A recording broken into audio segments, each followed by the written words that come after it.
শিক্ষার্থীরা আসসালামু আলাইকুম। তোমরা কেমন আছো? শিক্ষার্থীরা, আজকে আমরা তোমাদের পদার্থবিজ্ঞান বইয়ের তৃতীয় অধ্যায় বল নিয়ে আলোচনা করব। তো বলের আমরা প্রথম ক্লাসে আমরা নিউটনের সূত্র, তারপরে নিউটনের দ্বিতীয় সূত্র থেকে F equal to M A প্রমাণ, এগুলো আমরা দেখিয়েছি। তারপরে ঘাত বল, বলের ঘাত, এগুলো আমরা প্রথম ক্লাসে পড়িয়েছিলাম। আজকে আমরা দেখো আমরা ভরবেগের সংরক্ষণ সূত্র, ঘর্ষণ বল, সাম্য ও অসাম্য বল, মৌলিক বল, তারপরে স্পর্শ ও অস্পর্শ বল, এগুলো নিয়ে আমরা আলোচনা করবো ইনশাল্লাহ। তো শিক্ষার্থীরা দেখো, আমরা প্রথমে ভরবেগের সংরক্ষণ সূত্র নিয়ে আলোচনা করি এবং ভরবেগের সংরক্ষণ সূত্রের যে ম্যাথমেটিক্যাল টার্মটা সেটা আমরা আজকে প্রতিপাদন করব। দেখো, তো ভরবেগের সংরক্ষণ সূত্র সেটা হলো একাধিক বস্তুর মধ্যে পারস্পরিক ক্রিয়া প্রতিক্রিয়া ছাড়া অন্য কোনো বল কাজ না করলে কোনো নির্দিষ্ট দিকে তাদের মোট ভরবেগের কোনো পরিবর্তন হবে না। অর্থাৎ মোট ভরবেগ সংরক্ষিত থাকবে, অর্থাৎ মোট ভরবেগ ধ্রুব থাকবে, বাট ভরবেগের কোনো পরিবর্তন হবে না। তো দেখো, মনে করো এখানে দুটো বস্তু দেওয়া আছে। দেখো শিক্ষার্থীরা, একটা হলো কিউ বস্তু আর একটা হলো পি বস্তু। কিউ বস্তুর ভর m2, আদিবেগ u2। পি বস্তুর ভর m1, আদিবেগ u1। যদি u2 is greater than u1 হয়, অর্থাৎ যদি u2 বড় হয়, তাহলে এই কিউ বস্তু একটা নির্দিষ্ট সময় পরে পি বস্তুকে ধাক্কা দিবে। তো দেখো, একটা নির্দিষ্ট সময় পরে এই কিউ বস্তু পি বস্তুকে ধাক্কা দিল, অর্থাৎ এই কিউ বস্তু পি বস্তুকে F1 বলে ধাক্কা দিল। আর এই পি বস্তু নিউটনের তৃতীয় সূত্র অনুসারে প্রত্যেক ক্রিয়ার একটা সমান ও বিপরীত প্রতিক্রিয়া আছে, তাহলে এই পি বস্তু এই কিউ বস্তুকে F2 বলে ধাক্কা দিবে এবং ধাক্কার পরে তাদের, অর্থাৎ কিউ বস্তুর শেষ বেগ হলো v2 আর পি বস্তুর শেষ বেগ হলো v1। তাহলে ম্যাথমেটিক্যাল যে টার্মটা সেটা হয় এইভাবে, m1 u1 plus m2 u2 equal m1 v1 plus m2 v2। এইটা হয় এই সূত্রের গাণিতিক টার্ম। তো দেখো শিক্ষার্থীরা, এটা কিভাবে হলো দেখো, m1 u1 এটা হলো প্রথম বস্তুর, অর্থাৎ পি বস্তুর আদি ভরবেগ, আর m2 u2 এটা হলো কিউ বস্তুর আদি ভরবেগ। তাহলে এখানে দেখো, এই দুইটা বস্তুর আদি ভরবেগের যোগফল বা আদি ভরবেগের সমষ্টি। আবার এটা হলো পি বস্তুর শেষ ভরবেগ, কিউ বস্তুর শেষ ভরবেগ, দুইটা বস্তুর শেষ ভরবেগের সমষ্টি। তাহলে দুইটা বস্তুর আদি ভরবেগের সমষ্টি সমান সমান দুইটা বস্তুর শেষ ভরবেগের সমষ্টি, অর্থাৎ ভরবেগ, বস্তু দুইটার আদি ভরবেগ আর শেষ ভরবেগ সমান, অর্থাৎ আদি ভরবেগের সমষ্টি আর শেষ ভরবেগের সমষ্টি সমান। এই কথার অর্থ কি? ভরবেগের কোনো পরিবর্তন হয় নাই, তার মানে কি ভরবেগ অপরিবর্তনীয়, ভরবেগ সংরক্ষিত। তাহলে শিক্ষার্থীরা, এই যে আমরা এই ইকুয়েশনটা পেলাম, এটা আমরা কিভাবে পেলাম এটা একটু এখন আমরা প্রমাণ করে দেখাবো। দেখো শিক্ষার্থীরা, আমরা শুরুতেই বলেছিলাম দুটো বস্তু, একটা কিউ একটা পি। কিউ বস্তুর বেগ u2 আর পি বস্তুর বেগ u1। যদি u2 বড় হয়, বেগ যদি u2 বড় হয়, তাহলে একটা নির্দিষ্ট সময় পরে এদের মধ্যে সংঘর্ষ হবে। তো সংঘর্ষ হওয়ার পরে, অর্থাৎ এই কিউ বস্তু পি বস্তুকে F1 বলে ধাক্কা দিল। আবার নিউটনের তৃতীয় সূত্র অনুসারে পি বস্তু এই কিউ বস্তুকে ধাক্কা দিবে, সে কত বলে ধাক্কা দিল? সেটা হলো F2 বলে ধাক্কা দিল। তাহলে নিউটনের তৃতীয় সূত্র কি? প্রত্যেক ক্রিয়ার একটা সমান ও বিপরীত প্রতিক্রিয়া আছে। তাহলে আমরা কি লিখতে পারি? F1 সমান মাইনাস F2। শিক্ষার্থীরা, মাইনাসটা কেন দিলাম? এখানে বলাই আছে সমান ও বিপরীত প্রতিক্রিয়া আছে। তাহলে দেখো, এই যে সমান সমান চিহ্ন, এটা দ্বারা বোঝানো হয়েছে কি? বল দুইটা সমান। আর এই মাইনাস চিহ্ন দ্বারা বোঝানো হয়েছে সমান ও বিপরীত। অর্থাৎ একটা দেখো, এই বলটা হয় এইমুখী, আর এই বলটা কোন দিকে? এই দিকে। তাহলে বল দুইটা সমান কিন্তু পরস্পর বিপরীতমুখী। তো শিক্ষার্থীরা, তাহলে আমরা এখানে লিখতে পারি m1 কেন? তোমরা জানো এফ ইকুয়াল এম এ, তাহলে F1 মানে M1 A1, আবার এখানে M2 A2। তো এখন আমরা লিখতে পারি M1 আর এর A1 এর পরিবর্তে V1 minus U1 by T, আবার এখানে M2 হলো, আর A2 এর পরিবর্তে আমরা লিখতে পারি V2 minus U2 by T. এখানে A1 আর A2 ত্বরণ, তোমরা তো জানো যে বল প্রয়োগ করলে বস্তুর ত্বরণ সৃষ্টি হয়। তাহলে এই কিউ বস্তু পি বস্তুকে একটা ধাক্কা দিল, অর্থাৎ একটা বল প্রয়োগ করলো, তাহলে অবশ্যই পি বস্তুর একটা ত্বরণ সৃষ্টি হবে, সেই ত্বরণটা A1। আবার এই F1 আবার এই পি বস্তু কিউ বস্তুকে F2 বলে ধাক্কা দিল, তাহলে এই কিউ বস্তুর একটা ত্বরণ সৃষ্টি হবে, সেই ত্বরণটা হলো A2। আর তোমরা জানো এ মানে হলো, তোমরা জানো শিক্ষার্থীরা, এ মানে V minus you by T. এখন এখানে আরেকটা কথা বলা উচিত, দেখো এখানেও আমরা টি লিখলাম, এখানেও টি লিখলাম। এখানে তোমরা অনেকে বলতে পারো যে এখানে T1 আর T2 কেন হলো না। শিক্ষার্থীরা, তোমরা একটা বিষয় জানবা যে যতক্ষণ ক্রিয়া থাকবে ঠিক ততক্ষণেই প্রতিক্রিয়া থাকবে। অর্থাৎ কিউ বস্তু পি বস্তুকে যত সময় ধাক্কা দিবে, অর্থাৎ যত সময় ধরে ক্রিয়া করবে, ঠিক পি বস্তু আবার এই কিউ বস্তুকে ততটা সময় ধরেই প্রতিক্রিয়া বল দিবে। তার মানে কি, যতক্ষণ ক্রিয়া হবে ততক্ষণই কি প্রতিক্রিয়া হবে। তার মানে ক্রিয়া আর প্রতিক্রিয়া এর সময়টা কি একই। তাহলে সময়টা যেহেতু একই, আমরা ধরে নিলাম এই ক্রিয়া আর প্রতিক্রিয়া যে সময়টা, সেই সময়টা হলো টি। তাহলে দেখো উভয় পক্ষ থেকে টি আমরা বাদ দিয়ে দিতে পারি। তাহলে দেখো শিক্ষার্থীরা, M1 এখানে কি থাকে V1 মাইনাস U1 সমান মাইনাস M2, এখানে থাকে কি V2 মাইনাস U2। তো এখন দেখো M1 V1 minus M1 U1 সমান, দেখো এই মাইনাসে প্লাসে মাইনাস, মাইনাস M2 V2, আবার মাইনাসে মাইনাসে প্লাস M2 U2। শিক্ষার্থীরা, এই যে এখানে মাইনাস আছে, বাম পক্ষে নিয়ে আসলে এটা কি হবে, প্লাস হয়ে যাবে। M1 V1 plus M2 V2 সমান M1 U1। এটা বাম পক্ষে মাইনাস আছে, ডান পক্ষে গেলে এটা কি হবে, প্লাস হবে, প্লাস, আর এটা যা ছিল তাই M2 U2। তো শিক্ষার্থীরা, এখন যদি আমরা সাইড চেঞ্জ করে দেই তাহলে কি হলো, দেখো M1 U1 plus M2 U2 সমান, এইটাকে ডান পক্ষে নিয়ে যাও, M1 V1 plus M2 V2।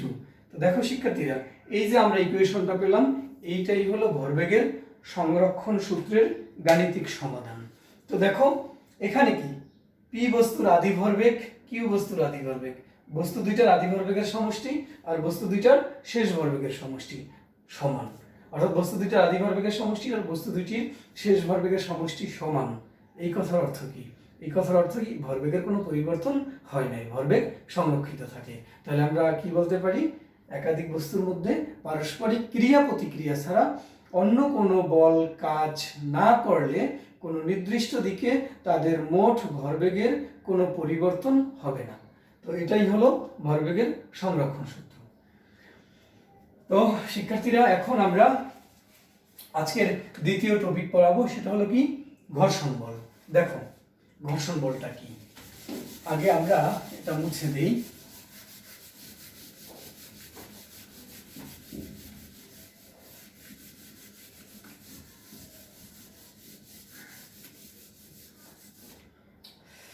দেখো ঘর্ষণ, শিক্ষার্থীরা আগে আমরা ঘর্ষণের সংজ্ঞা দিব, তারপরে ঘর্ষণ বলের সংজ্ঞা দিব। দেখো ঘর্ষণটা কি, আর ঘর্ষণ কি কাজে লাগে, ঘর্ষণ কেন প্রয়োজন। দেখো ঘর্ষণ আমাদের এই বাস্তব জীবনে ঘর্ষণের অনেক প্রয়োজনীয়তা রয়েছে। তাহলে দেখো শিক্ষার্থীরা, ঘর্ষণটা কি, ঘর্ষণ হলো দুইটা বস্তুর অর্থাৎ একটা বস্তু যখন আরেকটা বস্তুর উপর দিয়ে চলতে চেষ্টা করবে বা চলতে থাকবে, তখন বস্তুদ্বয়ের স্পর্শতলে একটা বাধার উৎপত্তি হবে। এই বাধাকে বলা হয় ঘর্ষণ। দেখো, আমি যদি শিক্ষার্থীরা, এই একটা বস্তু, এই বস্তুটা যখন তুমি একটা তলের উপর দিয়ে, মনে করো তলের উপর দিয়ে তুমি বস্তুটাকে টেনে নিবা, তাহলে এই তলের সাথে এই বস্তুটার একটা কি হবে? ঘর্ষণ হবে, একটা বাধা হবে। এই বাধাটাকেই বলা হয় ঘর্ষণ। তাহলে কি বলতে পারি? একটি বস্তু যখন আরেকটি বস্তুর উপর দিয়ে চলতে চেষ্টা করে বা চলতে থাকে, তখন বস্তুদ্বয়ের স্পর্শতলে একটা বাধার উৎপত্তি হয়। সেই বাধাকে বলা হয় ঘর্ষণ।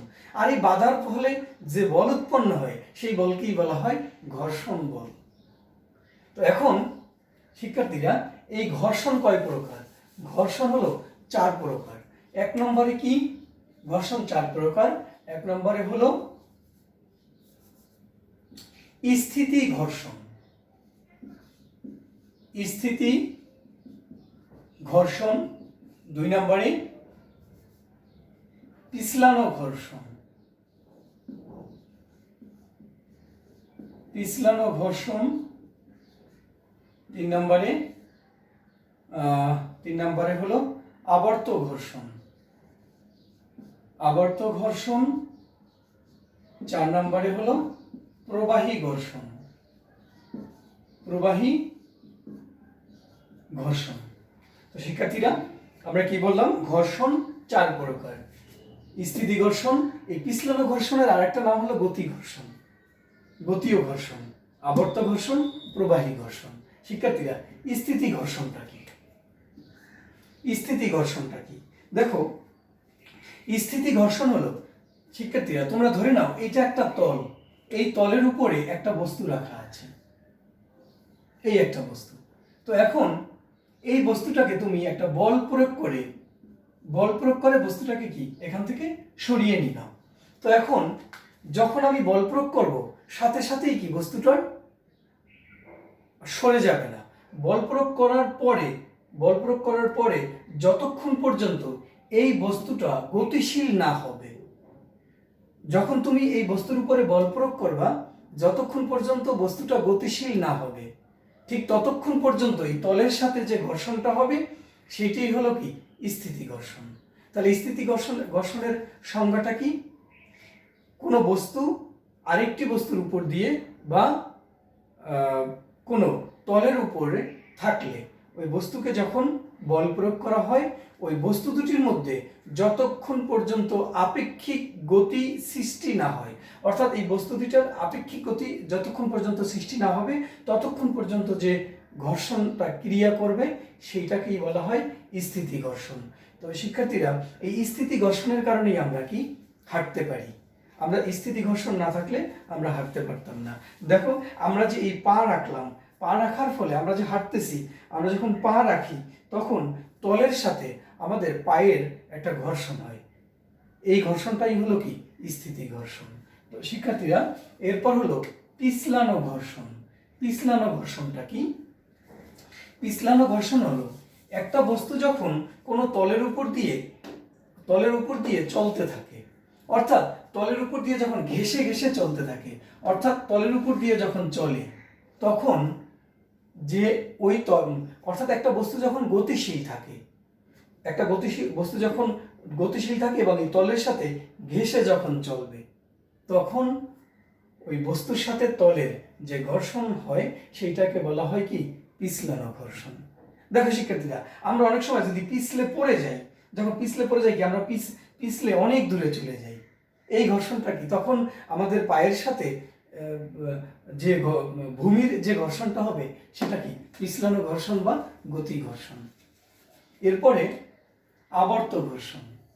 শিক্ষার্থীরা, কোনো বস্তু যখন কোনো তলের উপর দিয়ে গড়িয়ে গড়িয়ে চলে, অর্থাৎ দেখো, একটা মার্বেল বা একটা চাকা, সাইকেলের চাকা বা গাড়ির চাকা যখন গড়িয়ে চলে, তখন যেই ভূমির সাথে বা ওই তলের সাথে যে ঘর্ষণটা হয়, সেটা হলো কি?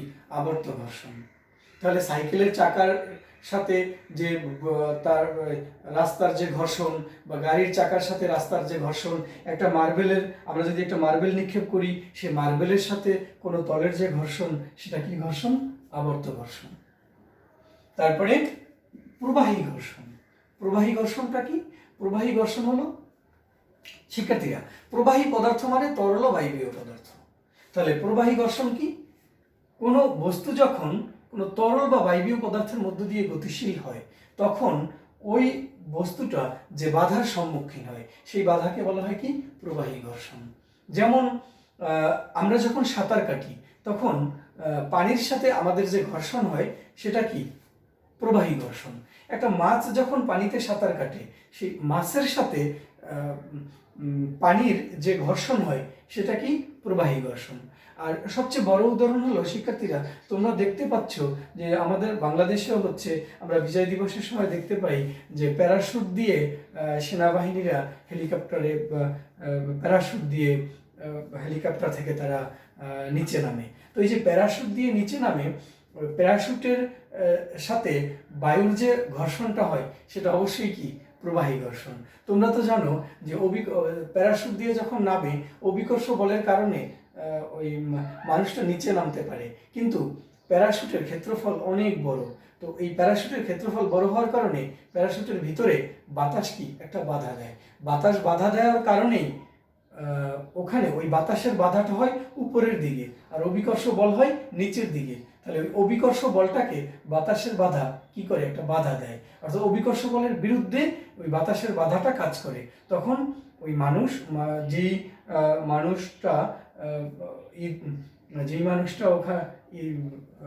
শিক্ষার্থীরা, যে মানুষটা প্যারাশুট দিয়ে নামে সে তখন ধীরে ধীরে ধীরে ধীরে নামতে পারে। তাহলে প্যারাশুটের যে ঘর্ষণ, অথবা আমরা বলতে পারি পাখি যে আকাশে উড়ে, সেই পাখির ডানার সাথে পাখির পাখার সাথে যে বাতাসের যে ঘর্ষণ, সেটা কি? প্রবাহী ঘর্ষণ। তো তোমরা এই ঘর্ষণটা অবশ্যই পড়বে। আর শিক্ষার্থীরা, ঘর্ষণের সুবিধা অসুবিধা আছে, ঘর্ষণের সুবিধা আছে, অসুবিধাও আছে। ঘর্ষণের অসুবিধার মধ্যে যেমন মনে করো, আমরা যে যন্ত্র ব্যবহার করি সেই যন্ত্রের যদি ঘর্ষণ হয় তাহলে সেই যন্ত্র ক্ষয়প্রাপ্ত হয়, যন্ত্রের কর্মদক্ষতা হ্রাস পায়, এগুলো আমরা বলতে পারি। আবার এই ঘর্ষণ কিভাবে হ্রাস করা যায়? আমরা যে যন্ত্র ব্যবহার করি সেই যন্ত্রে আমরা লুব্রিকেন্ট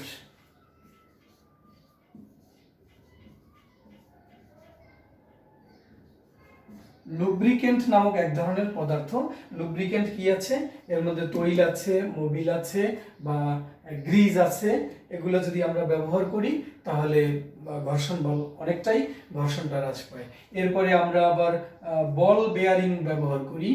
বল বেয়ারিং ব্যবহার করলে, বল বেয়ারিং হলো, শিক্ষার্থীরা, আমরা যে যন্ত্র ব্যবহার করি সেই যন্ত্রের ভিতরে এক ধরনের ধাতুর তৈরি এক ধরনের বল আছে, সেটাকে বলা হয় বল বেয়ারিং। সেই বল বেয়ারিং ব্যবহার করলে ঘর্ষণটা হ্রাস পায়। এরপরে যে তলের মধ্যে যন্ত্র চলবে সেই তল যদি মসৃণ হয়, অথবা আমরা যে গাড়ির চাকাটাকে যদি তো গোলাকার, এরকম চাকা যখন গোলাকার হয় বা মসৃণ হয় তখন ঘর্ষণটা হ্রাস পায়। তো এখন দেখো শিক্ষার্থীরা, এরপরে আমরা কি পড়াবো? এরপরে আমাদের টপিক হলো কি? সাম্যবল। সাম্যবলটা কি? সাম্যবল ও অসাম্যবল। দেখো শিক্ষার্থীরা, সাম্যবল কি? দেখো, একটা বস্তু আছে, এই বস্তুটাকে কোনো একজন এইদিকে F1 বলে এদিকে টানতেছে, আবার কেউ এই বস্তুটাকে এইদিকে F2 বলে টানতেছে। এখন দেখো শিক্ষার্থীরা, এই দুইটা বল যদি পরস্পর সমান হয় তাহলে এদের লব্ধি বল কত হবে? F1 - F2 = 0। অর্থাৎ এই বস্তুটার কোনো ত্বরণ সৃষ্টি হবে না, বস্তুটা যে অবস্থায় আছে সেই অবস্থায় থাকবে, অর্থাৎ বস্তুটা সাম্যাবস্থায় থাকবে। তাহলে এই যে বলগুলো সাম্যাবস্থা সৃষ্টি করলো, তাহলে এই বলটাই হবে কি? সাম্যবল। এই বলই হবে সাম্যবল। তাহলে সাম্যবলটা কি? কোনো বস্তুর উপরে একাধিক বল ক্রিয়া করলে তাদের লব্ধি যদি শূন্য হয়, অর্থাৎ বস্তুটার যদি কোনো ত্বরণ সৃষ্টি না হয় তাহলে সেই বলগুলোকে বলা হবে কি সাম্য বল। শিক্ষার্থীরা, আমি আবার বলছি, কোনো বস্তুর উপরে একাধিক বল ক্রিয়া করলে যদি তাদের লব্ধি শূন্য হয়, অর্থাৎ কোনো ত্বরণ সৃষ্টি না হয়, তাহলে সেই বলগুলোকে বলা হবে সাম্য বল। আর যদি তাদের লব্ধি শূন্য না হয়, অর্থাৎ এই বস্তুটা যদি ত্বরণ সৃষ্টি হয়, তাহলে সেই বলকে কি বলা হবে অসাম্য বল। দেখো শিক্ষার্থীরা, আমার মনে হয় তোমরা সাম্য বল অসাম্য বল বুঝতে পারছো। তারপরে হলো মৌলিক বল। দেখো শিক্ষার্থীরা, মৌলিক বল কি বা মৌলিক বল কয়টি? অর্থাৎ যে বলগুলো স্বাধীন এবং নিরপেক্ষ, অর্থাৎ যে বল অন্যান্য কোনো বলের উপরে নির্ভর করে না, বরং অন্যান্য বল এদের উপরে নির্ভর করে, সেই বল হলো মৌলিক বল। তাহলে মৌলিক বল হলো 4 প্রকার। মৌলিক বল শিক্ষার্থীরা 4 প্রকার। একটা হলো মহাকর্ষ বল, মহাকর্ষ বল। 2 নম্বরে হলো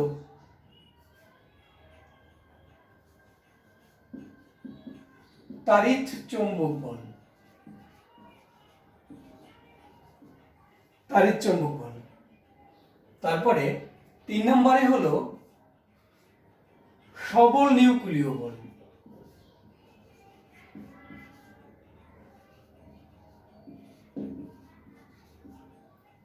চার নম্বরে হলো দুর্বল নিউক্লিয় বল। শিক্ষার্থীরা, বল হলো 4 প্রকার।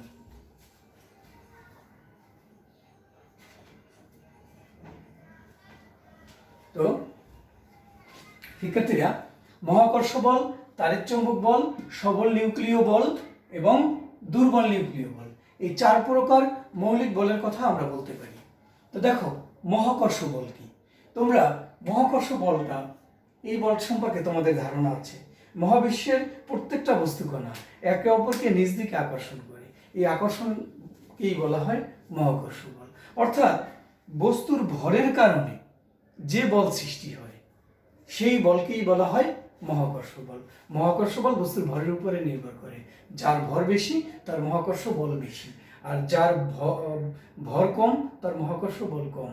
শিক্ষার্থীরা, এই মহাকর্ষ বল সবসময় আকর্ষণধর্মী হয়, অর্থাৎ মহাকর্ষ বল কখনো বিকর্ষণধর্মী হয় না। এবং এই যে 4টা বলের কথা আমরা বললাম, এই 4টা বলের মধ্যে সবচেয়ে দুর্বলতম বল হইছে মহাকর্ষ বল। এবং মহাকর্ষ বল কি? বস্তুর ভরের কারণে যে বল হয়, অথবা আমরা বলতে পারি মহাবিশ্বের প্রত্যেকটা বস্তুকণা একে অপরকে নিজ দিকে আকর্ষণ করে, এই আকর্ষণ বলকে বলা হয় মহাকর্ষ বল। তো বিজ্ঞানীরা চিন্তা করেছেন যে মহাকর্ষ বলের জন্য দায়ী বল কি, কি কারণে মহাকর্ষ বল সৃষ্টি হয়। অর্থাৎ একটা কণার কথা আমরা বলেছেন, কণাটা হলো গ্রাভিটন। গ্রাভিটন নামক এক প্রকার কণার বিনিময়ের কারণে মহাকর্ষ বলের সৃষ্টি হয়, গ্রাভিটন। শিক্ষার্থীরা, যদি প্রশ্ন আসে যে মহাকর্ষ বলের জন্য দায়ী কণার নাম কি, কি হবে? গ্রাভিটন। তোমরা অবশ্যই মনে রাখবা, অথবা মহাকর্ষ বলের বাহক কণা গ্রাভিটন। এরপরে তাড়িৎ চৌম্বক বল। তাড়িৎ চৌম্বক বলটা কি? দুটি চার্জিত বা 2 বা ততোধিক চার্জিত বস্তুর মধ্যে যে আকর্ষণ বা বিকর্ষণ বল হয়। তাহলে শিক্ষার্থীরা, দুটি চার্জিত বা দুটি আহিত বস্তুর মধ্যে যে আকর্ষণ বা বিকর্ষণ বল হয় সেটা কি বল? তাড়িৎ চৌম্বক বল। এবং এই তাড়িৎ চৌম্বক বল আকর্ষণ ধর্মীয় হতে পারে, বিকর্ষণ ধর্মীয় হতে পারে। দুইটা আহিত বস্তু যদি দুইটা বস্তু যদি সমধর্মী, অর্থাৎ সমধর্মী চার্জে চার্জিত হয়, তাহলে তারা বিকর্ষণ করবে, আর যদি তারা বিপরীত ধর্মী চার্জে চার্জিত হয় তাহলে তারা কি করবে? আকর্ষণ করবে। অর্থাৎ দেখো শিক্ষার্থীরা, একটা প্লাস একটা মাইনাস পরস্পরকে কি করবে? আকর্ষণ করবে। কিন্তু মাইনাস মাইনাস বা প্লাস প্লাস পরস্পরকে কি করবে? বিকর্ষণ করবে। তাহলে তোমরা আবার চুম্বকের সমমেরু পরস্পরকে বিকর্ষণ করে, বিপরীত মেরু পরস্পরকে আকর্ষণ করে। তাহলে চুম্বকের 2টা মেরুর মধ্যবর্তী যে আকর্ষণ বা বিকর্ষণ বল সেটাও হলো তাড়িৎ চৌম্বক বল। তাহলে তোমরা মনে রাখবা, এই তাড়িৎ চৌম্বক বলের বাহক কণার নাম কি? বাহক কণা, এদের নাম হলো ফোটন। ফোটন। তাড়িৎচুম্বক অর্থাৎ তাড়িৎচুম্বক বলের বাহক কণার নাম হলো ফোটন। ফোটন কণার বিনিময়ের কারণে তাড়িৎচুম্বক বলের সৃষ্টি হয়। এরপরে সবল নিউক্লিয় বল। সবল নিউক্লিয় বল কি? শিক্ষার্থীরা তোমরা জানো পরমাণুর নিউক্লিয়াসে কি থাকে? পরমাণুর, এটা যদি একটা পরমাণু হয়, পরমাণুর নিউক্লিয়াসে প্রোটন থাকে আর নিউট্রন থাকে। এখন যে বলের কারণে পরমাণুর নিউক্লিয়াস গঠিত হয়, অর্থাৎ যে বলের কারণে পরমাণুর নিউক্লিয়াসে এই নিউক্লিয় উপাদানসমূহ একত্রিত থাকে, সেই বলকে বলা হয় সবল নিউক্লিয় বল। এই সবল নিউক্লিয় বলের কারণেই কি পরমাণুর নিউক্লিয়াসে প্রোটন ও নিউট্রন একত্রিত থাকে। অর্থাৎ আমরা বলতে পারি যে পরমাণুর নিউক্লিয়াস গঠিত হওয়ার জন্য যে বলটা প্রয়োজন বা যে বলের কারণে পরমাণুর নিউক্লিয়াস গঠিত হয়, সেই বলটাই কি সবল নিউক্লিয় বল। এবং এই যে চারটা বল, এই চারটা বলের মধ্যে সবচেয়ে শক্তিশালী বল হলো কি সবল নিউক্লিয় বল। আর এই বলের সবল নিউক্লিয় বলের বাহক কণার নাম হলো গ্লুয়ন। গ্লুয়ন সবল নিউক্লিয় বলের বাহক কণা, অর্থাৎ এই গ্লুয়ন নামক কণার বিনিময়ের কারণে সবল নিউক্লিয় বলের সৃষ্টি হয়। তো এরপরে দুর্বল নিউক্লিয় বল। শিক্ষার্থীরা দুর্বল নিউক্লিয় বলটা কি? দুর্বল নিউক্লিয় বল তোমরা জানো কোনো কোনো পরমাণু থেকে খুব আপনা আপনি বিটা রশ্মি নির্গত হয়। তাহলে শিক্ষার্থীরা বিটা রশ্মি কেন নির্গত হয়? আসলে পরমাণুর নিউক্লিয়াস অনেক সময় একটা অস্থিতিশীল অবস্থার সৃষ্টি হয়। এখন পরমাণুর নিউক্লিয়াস অস্থিতিশীল যে অবস্থার সৃষ্টি হয় সেটা কেন হয়? এবং যে বলের কারণে পরমাণুর নিউক্লিয়াস অস্থিতিশীল হয়, সেই বলটাই কি দুর্বল নিউক্লিয় বল। এবং ওই দুর্বল নিউক্লিয় বলের কারণেই পরমাণুর নিউক্লিয়াস থেকে বিটা রশ্মি নির্গত হয়। তাহলে বিটা ক্ষয়ের জন্য দায়ী যে বল, বিটা ক্ষয়ের জন্য দায়ী যে বল, সেই বলকে বলা হয় দুর্বল নিউক্লিয় বল। অর্থাৎ তুমি এভাবেও সংজ্ঞাটা দিতে পারো যে বলের কারণে পরমাণুর নিউক্লিয়াস অস্থিতিশীল অবস্থার সৃষ্টি হয়, সেই বলকেই বলা হয় দুর্বল নিউক্লিয় বল। এবং এই বলের কারণে পরমাণুর নিউক্লিয়াস থেকে বিটা রশ্মি নির্গত হয়। আবার শিক্ষার্থীরা তোমরা জানো পরমাণুর নিউক্লিয়াস থেকে যখন বিটা রশ্মি নির্গত হয়, তখন ওই নিউক্লিয়াস থেকে একটা ইলেকট্রন আর একটা নিউট্রিনো এরা বের হয়ে যায়। অর্থাৎ বিটা রশ্মি নির্গত হওয়া মানে হলো ইলেকট্রন নির্গত হওয়া। তাহলে পরমাণুর বিটা ক্ষয়ের জন্য যে দায়ী যে বল, সেই বলকে বলা হয় দুর্বল নিউক্লিয় বল। আবার এই কণার বাহক কণার নাম কি? এই কণার বাহক কণার নাম হলো WZ বোসন।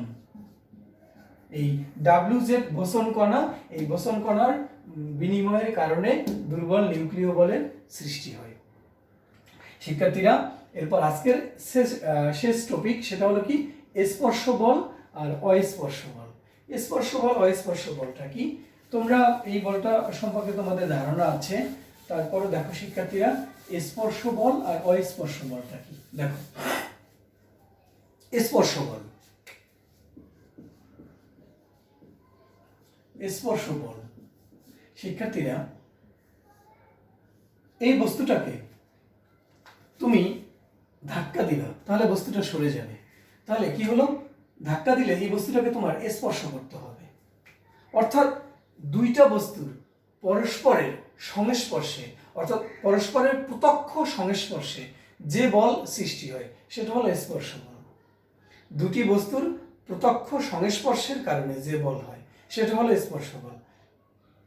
শিক্ষার্থীরা তোমাদের ক্লাসরুমের একটা বেঞ্চ, এটাকে যদি তোমার সরাতে হয় তাহলে বেঞ্চটা ধরে তোমাদের টান দিতে হবে, অর্থাৎ বেঞ্চটা তোমাদের ধরতে হবে, বেঞ্চটাকে স্পর্শ করতে হবে।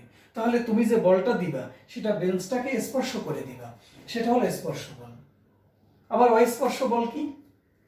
দেখো অস্পর্শ বল, উপরে থেকে যদি একটা বস্তু তুমি ছেড়ে দাও, তাহলে সেই বস্তুটা পৃথিবীর অভিকর্ষ বল বা মহাকর্ষ বলের কারণে বস্তুটা নিচের দিকে পড়তে থাকবে।